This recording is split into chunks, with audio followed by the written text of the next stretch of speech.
ICC থেকে এবার বড় সুখবর পেতে যাচ্ছে বাংলাদেশ ক্রিকেট দল। বিশ্বকাপ নিয়ে নতুন সিদ্ধান্ত আসতে যাচ্ছে শীঘ্রই। টাইগারদের জন্য অদল বদল হতে পারে পুরো বিশ্বকাপের সূচি, যেটা বাস্তব হলে কপাল খুলে যাবে লিটন মুস্তাফিজদের। সাথে সহজেই পৌঁছে যেতে পারবে সুপার 8-এ বিশ্বকাপ নিয়ে। তবে কি এমন সুখবর পেতে চলেছে বাংলাদেশ, সেটাই জানবো রিপোর্ট। বিসিবির সাথে আরও একবার আজ বৈঠকে বসে আইসিসি।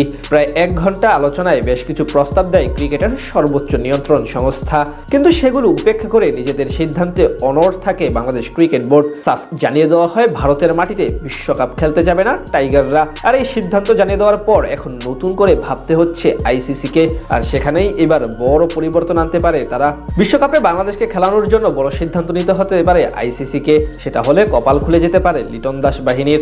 অপেক্ষাকৃত দুর্বল প্রতিপক্ষের সাথে ম্যাচ খেলতে পারে টিম টাইগার্স। এক মুস্তাফিজুর রহমানের ইস্যুর পর রীতিমতো তোলপাড় সৃষ্টি হয় বিশ্ব ক্রিকেটে। বিশেষ করে বিসিসিআইয়ের আধিপত্য বন্ধ করতে কঠিন জবাব দেয় বিসিবি। জানিয়ে দেওয়া হয় বিশ্বকাপ খেলতে ভারতের মাটিতে যাবে না বাংলাদেশ। আর শেষ মুহূর্তে এমন সিদ্ধান্ত নেওয়ায় আইসিসিকে পড়তে হয়েছে নতুন বিপদে। আপাতত টুর্নামেন্টের গ্রুপ সিতে আছে বাংলাদেশ। সেখানে তাদের প্রতিপক্ষ সাবেক 2 বিশ্ব চ্যাম্পিয়ন ইংল্যান্ড এবং ওয়েস্ট ইন্ডিজের সাথে নেপাল ও ইতালি। টাইগারদের গ্রুপ পর্বের প্রথম 3টি ম্যাচ হওয়ার কথা কলকাতার ইডেন গার্ডেনে, আর নেপালের বিপক্ষে ম্যাচটি হওয়ার কথা মুম্বাইয়ে।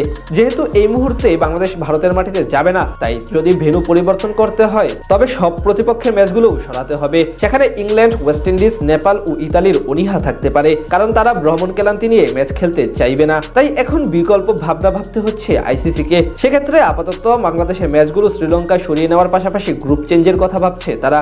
বিশ্বকাপে বি গ্রুপে আছে শ্রীলঙ্কা, অস্ট্রেলিয়া, আয়ারল্যান্ড, ওমান এবং জিম্বাবুয়ে।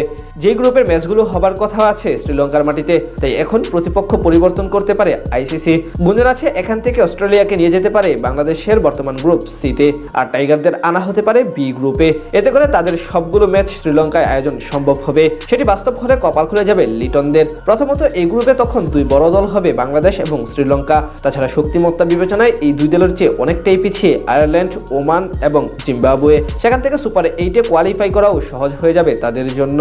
এর পাশাপাশি শ্রীলঙ্কার কন্ডিশনও বেশ পরিচিত টাইগার ক্রিকেটারদের জন্য। কিছুদিন আগে তাদের মাটিতে গিয়ে তাদের বিপক্ষে সিরিজ জিতে এসেছে লিটন মুস্তাফিজরা। অন্যদিকে বাংলাদেশ যদি সি গ্রুপে থাকে, সেখানে ইংল্যান্ড ও ওয়েস্ট ইন্ডিজের পাশাপাশি নেপালও চ্যালেঞ্জ জানানোর সক্ষমতা রাখে সবাইকে। সেখান থেকে আবার তুলনামূলক কঠিন হবে সুপার 8-এ ওঠা। তাই আপাতত বলা চলে বাংলাদেশকে যদি শেষ পর্যন্ত বি গ্রুপে সরিয়ে নেয় আইসিসি, তাহলে সেটি দারুণ ব্যাপার হবে লিটনদের জন্য। বিসিবির সাথে আরও একবার আজ বৈঠকে বসে আইসিসি।